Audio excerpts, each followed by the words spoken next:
Hey, but welcome back to BobkeTV and a special edition of the Broom Wagon brought to you from my garden.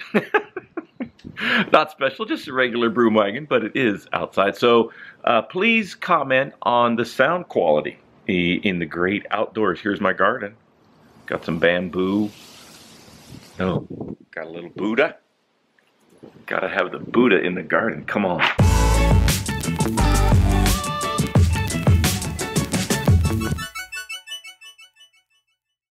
All right, everybody. First up, the good, the bad, and the ugly from all of the races this week. Starting with the Dauphiné, Stage 1 and 2 in the book. Stage 1, Thomas de Gendt from the breakaway. After a very difficult stage, hilly, circuitous, technical, Thomas de Gendt, clean set of wheels to everybody by quite a wide margin.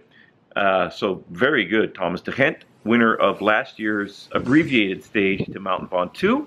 None of those histrionics in stage 1 of the Dauphiné. And Thomas de Gendt saying that he hopes to keep the leader's jersey until the time trial.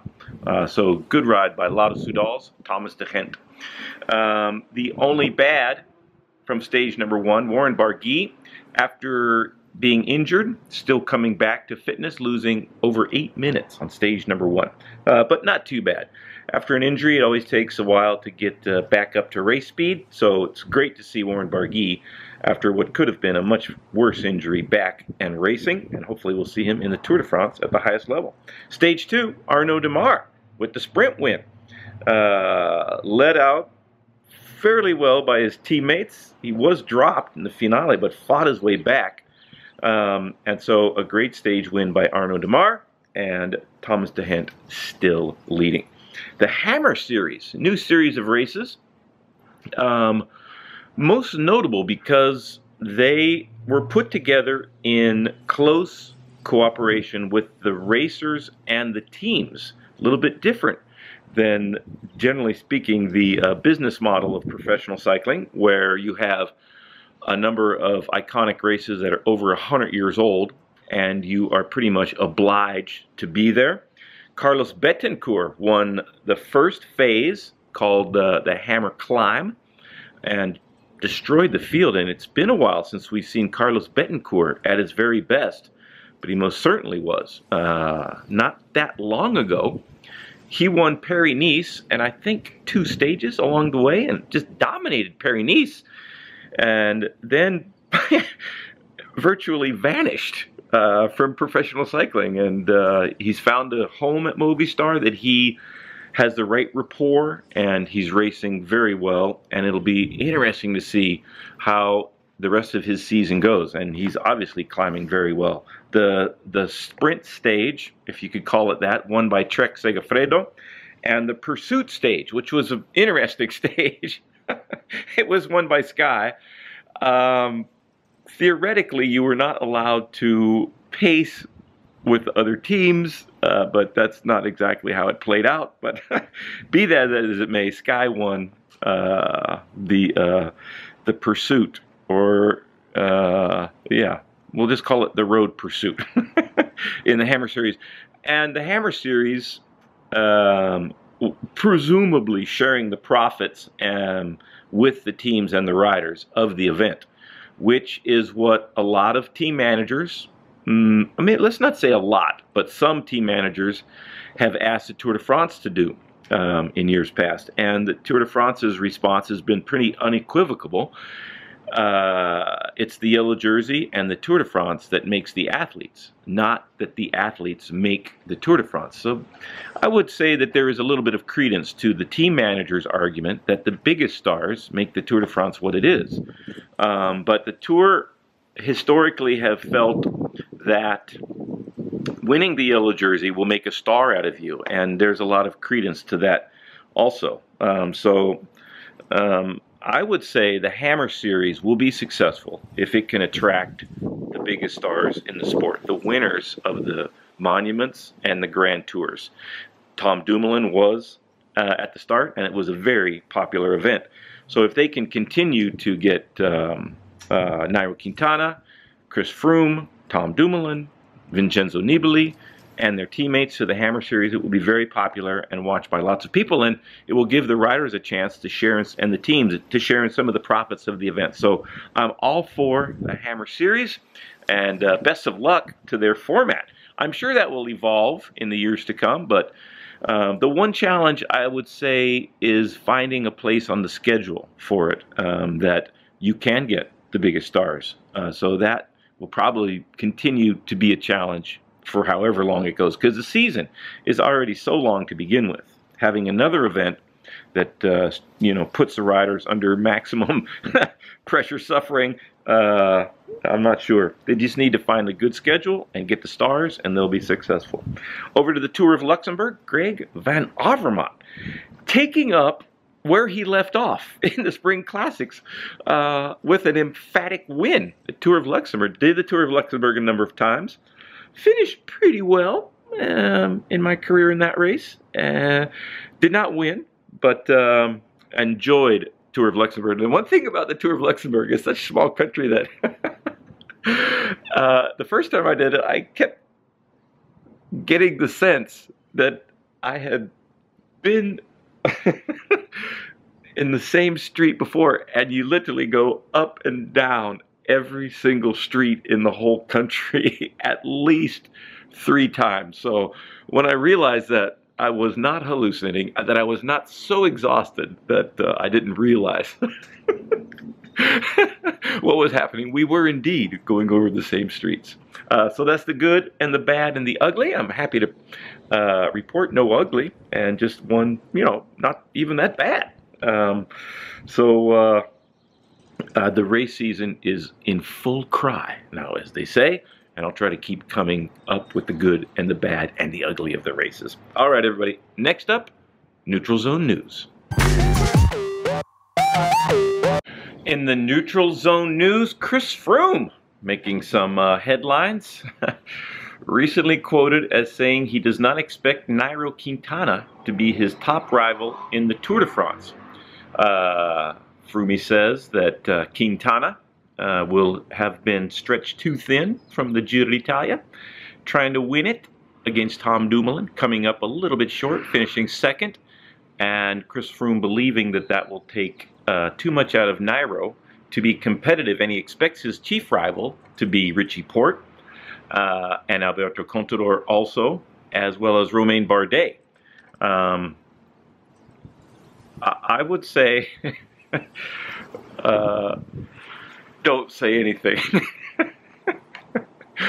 I would, if I was Chris Froome, if I was advising Chris Froome, I would not try to give Nairo Quintana any extra incentive to be even stronger than he probably will be. Chris did make one admission that it seems as if Quintana gets better in the second Grand Tour he does in recent years past, which would be the Tour coming up.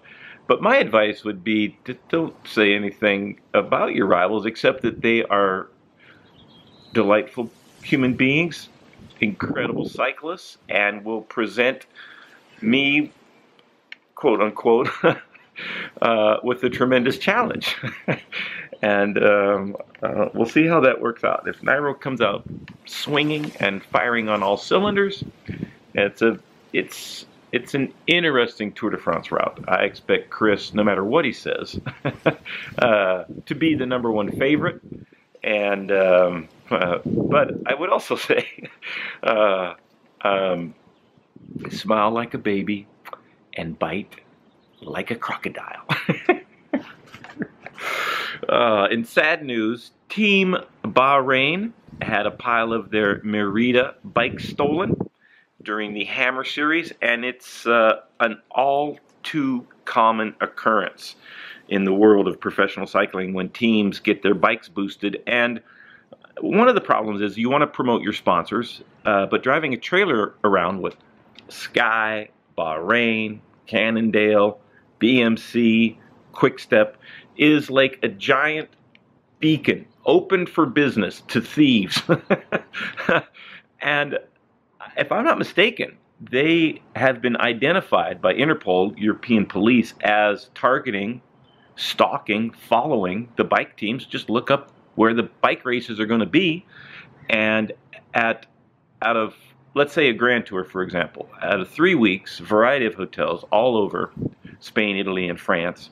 If you are pretty easy to follow, it's in all the newspapers. It's on TV for hours every day, and so you want to promote your sponsors.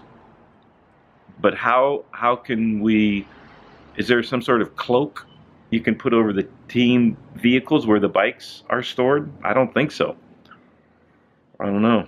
I guess 24-hour guards. It will eventually come to that. There'll have to be a guard guarding the bikes overnight. And I can say that, having had a couple of bikes stolen in the past, it's one of the most heartbreaking and infuriating things that can happen to a cyclist. I think there's a special place in hell the devil has for bike thieves. And you're kept in a small little box, and you're not allowed to move. No freedom of movement for eons. All right. And just hopefully Bahrain Merida can get their bikes back, and I'm sure they have plenty of spares. But I'll tell you another thing. Once you get your bike dialed, you do not want to change it until the wheels come off it. Once your position is perfect and you're comfortable and you're feeling good and you're flying, doing that all over again, starting from scratch after your bike has been stolen, is so infuriating. It's so frustrating and heartbreaking. I just hate it. Hopefully no one will have to do that ever again.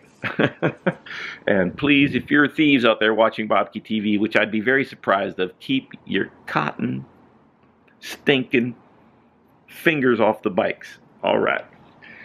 Sky. All over the Neutral Zone News. New kit. All white Sky kit for the Tour de France. Very snappy. I like the photos I've seen. Very sharp. Presumably will keep the riders a little bit cooler, although I'm not sure. I'd have to see the scientific studies on that. Look snappy. Presumably a little bit more efficient in the hot weather. Stakes. Unfortunately, there's only one per potential fly in the ointment if it rains all the time in the Tour de France. And still, they still have the thermal gear that's just as protective, but it would not be nearly as snappy at the end of a rainy stage as it was at the start if it was an all-white kit, which it will be for the Tour de France. So I'm sure that's going to look very sharp, though, until it starts raining. All right, everybody, up next, the Musette Musings.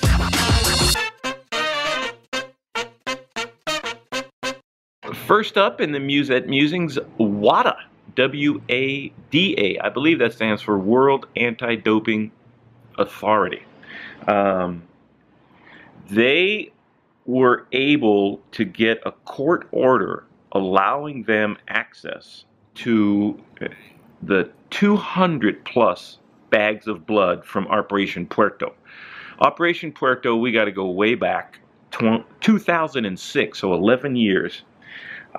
They have apparently identified the owners of those 200-plus bags of blood, but because the statute of limitations has expired, they are, at least up until now, unable to publish the names of the athletes involved.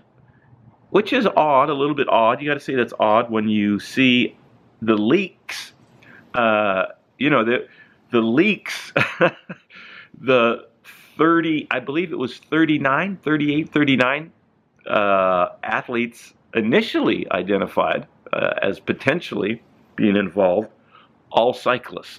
So it also strikes me as odd that out of 200 plus bags of blood, the 39, let's say, athletes identified have all been cyclists. Could it be, and I'd like you to go in the comment section and let me know, could it be that the statute of limitations was allowed to run out because the other athletes come from sports where they don't do nearly as much as they could do to fight doping? Is that possible? Or is that a conspiracy theory? Anyways, disturbing that if you have the names of the athletes that are obviously caught cheating using blood transfusions in a giant storage facility to the tune of millions of dollars for Dr. Fuentes at the center of the Operation Puerto controversy, you think that some significant penalties should have to be doled out, not just to the athletes, but to the people involved and all the athletes, not just the cyclists. But also, you know, to be honest, it's 11 years. It'll be 11 years in a couple weeks exactly, and maybe it's time we just move on and continue to fight doping in the sports that WADA governs as best they can. All right. Speaking of which, Brian Cookson has officially announced he will run for UCI president re-election coming up this fall, I believe. And if you've been listening to the Broom Wagon, I've asked him not just to not run for re-election, but to step down many times. So you can comment on that. Let me know if you think he's done a good job, and we could go from there. I would ask any delegates, any UCI delegates that are watching BobkeTV, do not vote for Brian Cookson to be re-elected president of the UCI. I think that his presidency has been long on promises and very, very short on actually delivering on those promises. I've said that many times in the Broom Wagon, so don't need to repeat all that. But I would recommend, if you are a constituent of a UCI representative, which I would imagine most of us are, please advise your appropriate authorities not to vote for Brian Cookson for his re-election. No candidate has stepped forward to oppose him thus far, but there are a couple of interesting names in the hopper that might do so. So stay tuned for all of the scuttlebutt on the upcoming presidential election for UCI commissioner. All right, let's go to the tweet of the week. This one coming to us from Chad Haga, who, by the way, congratulations to Chad Haga. He just helped Tom Dumoulin win the Giro d'Italia. And they were down a guy early, Wilco Kelderman, who might have been Dom's best helper in the mountains. So Chad Haga, he had a spectacular Giro and came up team-wise with the win with Tom Dumoulin. So awesome. And when I say you, Chad, adult beverages were going to be on me for the foreseeable future. Been there myself, and it remains, if not the best result in my professional career, pretty close, especially team-wise. It's the best thing the Tour de France, or excuse me, the 7-Eleven team did in the history of the squadron. So congratulations to Chad Haga. Chad Haga, I was sad to see that a nasty wheel-eating grate inside curve at 2 kilometers to go was left uncovered. Passed it 4 times. Thankfully, nobody hit it. Wow. That's bad. That's not good. He was Michael Valgren of the Astana squad chimed in also. And this is what Michael Valgren said. 2 for the price of 1 tweets. I was actually just waiting for someone to hit that deck. Michael Valgren.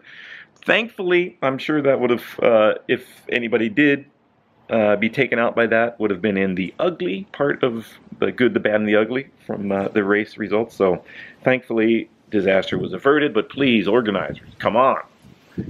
Let's use a little common sense moving forward. Be happy to never have to report on those crashes again. I would be overjoyed to be able to do that. All right, everybody, let me give you the spiel again real quick because I haven't done so for a long time. Subscribe by clicking on my face. Buy some merchandise by clicking on the t-shirt. Thumbs up, greatly appreciated. Comments in the comment section. Keeping it clean, I appreciate that. Until next time, everybody. See you then.